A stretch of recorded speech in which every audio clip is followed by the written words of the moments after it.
Hey guys, तो चलिए इस वीडियो में हम लोग देखेंगे एल्स इफ का दूसरा पार्ट, यानी थोड़ा सा एग्जांपल्स देखेंगे हम लोग एल्स इफ पे। तो चलिए शुरू करते हैं। यहाँ पर देखिए मैं एक सिनारियो बना रहा हूँ। एक सिनारियो जो ऐसा है कि आपके पास 5 सब्जेक्ट्स है और पांचों सब्जेक्ट को मिला के आपने परसेंटेज निकाला हुआ है और वो परसेंटेज जो है हम एक वेरिएबल में होल्ड करेंगे। तो मैं यहाँ पर देखिए पहले यहाँ पर परसेंटेज करके मैं लिखता हूँ और मैं बोलता हूँ मुझे 30% मिले हैं। और देखिए पांचों सब्जेक्ट जो है 100 मार्क्स के हैं। 500 में से आपको सारा जो भी है कैलकुलेशन आपने ऑलरेडी कर लिया है और कैलकुलेशन करने के बाद जो आपका या जो परसेंटेज जो मिल रहा है ना वो 30 आपको मिल रहे हैं यहाँ पर। ठीक है, ऐसा सिर्फ अज्यूम करिए। ठीक है, तो यहाँ पर मैंने लिखा इसको। अब हम लोग थोड़ा सा इफ एल्स देखेंगे। अब मैं क्या बोलता हूँ, अगर आपके परसेंटेज जो है ना वो अगर 35 है या फिर सॉरी 35 नहीं है, हम लोग क्या करेंगे देखिए, अगर आपके परसेंटेज जो है 35 है या 35 से आगे है और 40 के अंदर है तो यहाँ पर कुछ आप लिखिए। ओके, कुछ होना चाहिए या फिर कुछ मैसेज मिलना चाहिए। तो ऐसा मैं चाहता हूँ, इसीलिए मैं देखिए यहाँ पर सिंटैक्स लिखता हूँ। इफ पहले पैरेंथेसिस लिखनी है और सिंपली हमारे पास वेरिएबल है परसेंटेज और उसमें 30 है। और अब मैं बोलता हूँ, मैंने क्या बोला देखिए वही मैं रिपीट कर रहा हूँ फिर एक बार। परसेंटेज में आपको जितने भी मिले हैं वो 35, कम से कम 35 होने चाहिए और 35 से 40 तक होने चाहिए, ऐसा मैं कुछ बोल रहा हूँ। ठीक है, 40 के नीचे ऐसा कुछ। ओके, तो मैं यहाँ पर देखिए इसको मैं लिख देता हूँ। एक तो 35 से ऊपर होने चाहिए, इसके लिए ग्रेटर देन। और मैं यहाँ पर लगा देता हूँ 35 और 35 भी होने चाहिए, इसीलिए मैं इक्वल टू लगा दे रहा हूँ। ठीक है, तो इससे क्या होगा, 35 भी अगर होंगे तो यहाँ पर आ जाएगा और 35 से ऊपर भी अगर होंगे तो यहाँ पर आ जाएगा। इसके बाद मैं लॉजिकल ऑपरेटर यूज करूंगा, एंड ऑपरेटर। इसमें मैं और एक चीज लिख रहा हूँ, परसेंटेज अगर, ये तो ठीक है, इतना समझ गया आप कि 35 से ऊपर, और यहाँ पर मैं बोलता हूँ कि 40 से नीचे होने चाहिए। तो यहाँ पर मैं लेस देन 40 लिख रहा हूँ। ठीक है, अभी पहले समझिए मैंने क्या लिखा है यहाँ पर। देखिए इसमें परसेंटेज जो है आपके यहाँ पर पहले तो 35 होने चाहिए या फिर 35 से लेके 40 तक नहीं, 39 तक होने चाहिए, 40 नहीं होने चाहिए। राइट, ये मैंने लिखा है और इसमें कर्ली ब्रैकेट्स में दे रहा हूँ और यहाँ पर मैं सिंपली लिख रहा हूँ डॉक्यूमेंट डॉट राइट। अगर ऐसा मतलब इतने मार्क्स अगर आपको मिलते हैं तो मैं यहाँ पर लिखना चाहूंगा यू जस्ट पास्ट। ओके, बस सिंपल सेव करते हैं। और अभी देखिए हमारे पास जो है वो 30 है, क्योंकि वो 30 होने की वजह से यहाँ पर नहीं आएगा, तो एल्स में हम लोग जाके लिख सकते हैं उसके लिए। तो मैं यहाँ पर क्या लिखता हूँ, डॉक्यूमेंट डॉट राइट। आप सिंपली यहाँ पर क्या करिए, you are fail, simple save किया। अभी देखिए आपको यू आर फेल आ जाएगा क्योंकि यहाँ पर कंडीशन जो है आपकी ट्रू नहीं हो रही है, करेक्ट। तो इसी वजह से क्या हो रहा है, यहाँ पर चले आ रहा है। इतना सिंपल लॉजिक है देखिए। तो अब इसके बाद मैं क्या बोलता हूँ, देखिए इसी को मैं कॉपी करूंगा। अब मैं यहाँ पर एल्स इफ लगाऊंगा। अभी देखिए आपको अच्छे से समझ में आ जाएगा। एल्स इफ का मतलब यहाँ पर देखिए एल्स सिर्फ लिख रहा हूँ मैं और कुछ नहीं करना है। अब मैं यहाँ पर क्या बोलता हूँ, ओके आपने ये तो लिख लिया। अब मैं बोलता हूँ कि अभी आप क्या करिए, 40 यहाँ पर लिख दीजिए, 40 से लेके 60 तक अगर आपको मिलते हैं।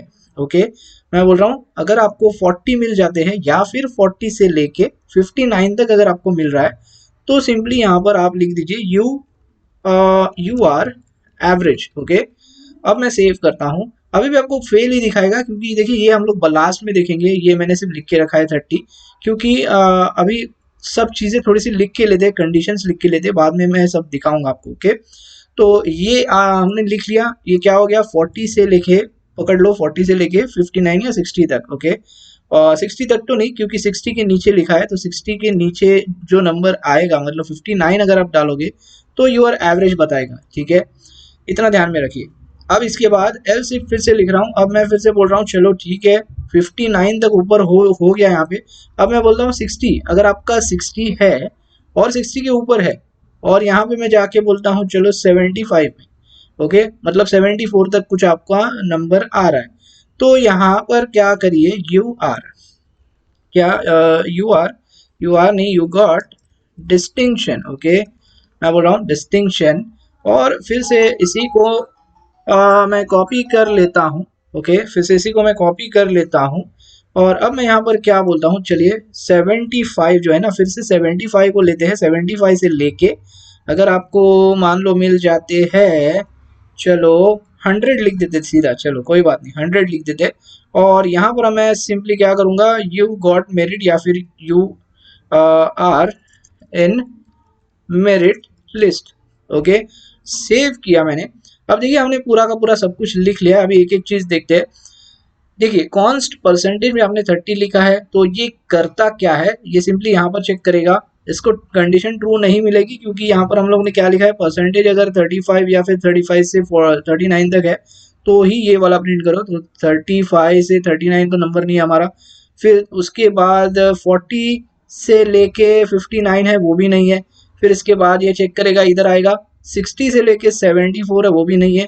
तो यहाँ पर आ जाएगा 75 से लेके 99 है, वो भी नहीं है। करेक्ट। और एक चीज यहाँ पर देखिए, ये जो है ना, यहाँ पर इक्वल टू डालना है, लेकिन वो बाद में बताता हूँ क्यों, अभी फिलहाल रहने देते हैं। और देखिए ये, हाँ ये चारों में उसको मिलेगा नहीं, ये 30 वाला नंबर जो ये ढूंढ रहा है, तो ये सीधा इधर चला जाएगा। सेव करता हूँ, देखिए यू आर फेल बताएगा क्योंकि यहाँ पर आपको 30 मिला है, राइट। अब मैं बोलता हूँ चलो कोई बात नहीं, 35 किया मैंने, सेव किया। अब देखिए ये बोलेगा यू जस्ट पास, क्योंकि यहाँ पर उसको कंडीशन ट्रू हो जाती है और इसके वजह से ये नीचे नहीं आता। तो यहाँ पर ही वो ट्रू करके आपको रन कर देता है ये ब्लॉक वाला कोड। ठीक है, इतना क्लियर है, इतना समझ में आ गया। अब देखिए यहाँ पर क्या लिखा है, 40 लिखा है। अगर मैं 40 लगाता हूँ तो ये रन नहीं होगा, ये वाला रन होगा, देखिए एवरेज वाला। क्योंकि हम लोग ने क्या लिखा है, 40 से नीचे है तो ही यहाँ पर आओ, और यहाँ पर लिखा है 40 हो या फिर 40 के ऊपर हो तो ये वाला एवरेज रन करो। तो देखिए यहाँ पर मैं 40 करता हूँ, सेव करता हूँ, देखिए आपको एवरेज मिल जाएगा। बस उसी तरह यहाँ पर देखिए, इसके बाद ये 75 अगर मैं लगाता हूँ तो मान लो आपको 74 मिल जाता है। तो ये क्या करेगा, डिस्टिंक्शन प्रिंट कर देगा। सेव करते हैं तो यहाँ पर देखिए डिस्टिंक्शन मिल जाएगा आपको, या फिर आपको मिल जाता है 60।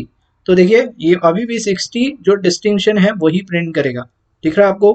मान लो आपने 59 आपको मिल जाते हैं तो फिर से वो एवरेज देगा क्योंकि ये यहाँ पर चला आएगा। बात समझ में आ रही है। अब उसी तरह देखिए, ये मैंने इक्वल टू का बात मैं कर रहा था, ये समझाना चाहता हूँ मैं। अब देखिए उसी तरह यहाँ पर मैंने 99 लगा दिया, मैंने सेव किया, तो ये सिंपली मेरिट लिस्ट ही दिखाएगा क्योंकि 75 से लेके 99 में अगर आ रहा है तो हम लोग ने लिखा है मेरिट। मान लो आपने 74 लिखा, मैंने सेव किया, तो ये डिस्टिंक्शन देगा बिकॉज यहाँ पर देखिए ये यहाँ पर ही आ रहा है, राइट। 74 क्या है, 75 से कम है, लेकिन आप 75 लिखते हो तो मेरिट में आ जाओगे। ऐसा होता नहीं है, बट स्टिल यहाँ पर समझाने के लिए मैं कर रहा हूँ। तो 75 जो है ये यहाँ पर चला आ जाता है, और अभी आप क्या कर रहे हो, 99 लगा रहे हो और फिर भी मेरिट ही मिलेगा। लेकिन मान लो यहाँ पर 100 लगा दिया आपने, आपकी वैल्यू जो है 100 है, सेव किया, तो यहाँ पर देखिए फेल हो जाता है। तो ये थोड़ा सा समझना है आपको, ओके। क्योंकि देखिए जैसे 99 अगर किसी को मिलता है तो पास होता है, 100 मिलता है तो फेल कैसे होगा, राइट। इसीलिए यहाँ पर आपको इक्वल टू लगा देना है। देखिए यही मैं कह रहा था। तो अभी मैं सेव करता हूँ, अभी देखिए फिर से यहाँ पर मेरिट आपका हो जाएगा। तो अभी आई होप आपको समझ में यहाँ पर आ चुका है कि एल्स इफ जो है वो काम कैसे करता है। और ये लॉजिक है ना, ये सिंपली लॉजिक उस तरह आप लगा सकते हो। बेसिक वही चीज कह रहा हूँ मैं, आपको सिर्फ कंसेप्ट सीखना है। यहाँ पर कंसेप्ट सीखोगे तो सब कुछ समझ में आ जाएगा और आप अपने आप अपना कोड कर पाओगे। अब और एक चीज दिखाता हूँ, देखिए यहाँ पर परसेंटेज जो है ना, ये सिंपली मैंने वैल्यू लगा दी है। अब ये कहीं से डायनामिक आ सकता है, कहीं से हमारा डेटा फेच करके हम ले सकते हैं उसको। तो यहाँ पर छोटा सा और एक दिखाता हूँ। तो यहाँ पर मैं बोलता हूँ क्या, मेरे टोटल जो मार्क्स है, जैसे मैंने कहा मेरे पास 5 सब्जेक्ट्स है, तो 5 सब्जेक्ट्स के मेरे हो जाते हैं 500 मार्क्स, ठीक है।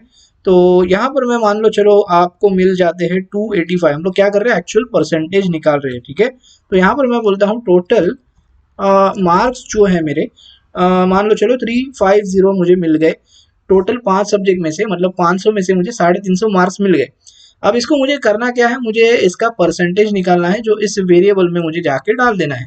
तो यहाँ पर मैं देखिए प्रॉपर परसेंटेज निकाल देंगे। सिंपली लिखना है यहाँ पर टोटल मार्क्स डिवाइडेड बाय, देखिए आपके कितने सब्जेक्ट से, 5 सब्जेक्ट से, बस आपको 5 लिख देना है, ओके। इससे क्या होगा, ऑटोमेटिकली इसके अंदर जो है आपका परसेंटेज चला आ जाएगा। देखिए मैं सेव करता हूँ और देखिए ऑटोमेटिकली डिस्टिंक्शन मिल रहा है, मतलब इसका परसेंटेज मुझे अगर चेक करना है तो सिंपली आप यहाँ पर भी डॉक्यूमेंट डॉट राइट करके चेक कर सकते हो कि आपके परसेंटेज वेरिएबल में क्या अमाउंट आ रही है या क्या नंबर आ रहा है। देखिए मैं सेव करता हूँ तो यहाँ पर देखिए आपको 70% दिखाई दे रहे हैं। अगर चाहो तो यहाँ पर आप ये भी कर सकते हो, सिंपली परसेंटेज लगा सकते हो। सेव करता हूँ मैं, तो ये देखिए स्ट्रिंग भी आप ऐड कर सकते हो, मतलब कॉन्कैट कर सकते हो, ऐसा कुछ दिखाना है दिखा सकते हो। ओके, आई होप गाइज अभी आपको समझ में आ चुका है यहाँ पर कि एल्स इफ जो है वो काम यहाँ पर कैसे करता है और आपको अपना खुद का लॉजिक कैसे लगाना है। तो बस इस वीडियो में इतना ही गाइज, मिलते हैं अगले वीडियो में। Thanks for watching.